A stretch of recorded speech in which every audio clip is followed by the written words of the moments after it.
At dahil medyo mamula na yung ating wangba, susunod na natin ng sibuyas. Ayan. Nikos-nikos natin. Ayan. Pag alam mong medyo ano na yung sibuyas, saka natin ilalagay. Medyo okay na yung sibuyas, ilalagay na natin yung kamatis. Ayan.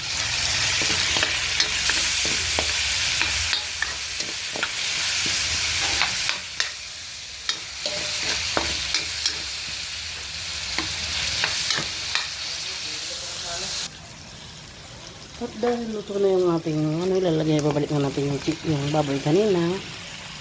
Yan. Ating inimikos-mikos. Ilalagay natin ng tubig. Yan. Saanin na natin. Kulambot na yung aming pork. Ayan. Konting iga-iga muna. Konti pa. Para malagay na natin yung ating ilalagay. Ayan. Ating ano, medyo konti ng sabaw. Ilalagay na natin ang ating tomato sauce. Ayan. Ayan, naglagay na tayo ng tomato sauce. Ito naman yung pork and beans.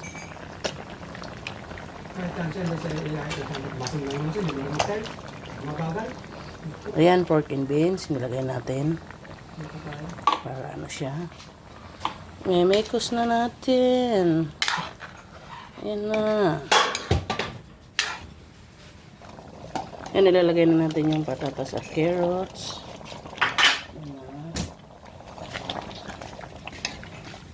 Ayun ako mga kakuking, wala akong saging na saba. Ilalagay natin yung beans. Ilalagay natin yung repolyo. Ayan. Tapos ilalagay natin yung pechay. Ayan, yung pechay. Ayan. Okay, tapos. Ito na. Ito na. Asa na? Ayan na yung ating kutsero. Ay, naku naman talaga. Kahit walang saging, naluto din. Char. Ayan na mga kakuking. Yung ating pochero. Ayan. Sarap. Maraming gulay. Ayan.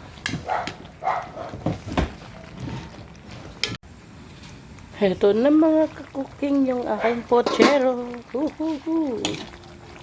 Ayan na. Luto na. Kaya na tayo. O, diba?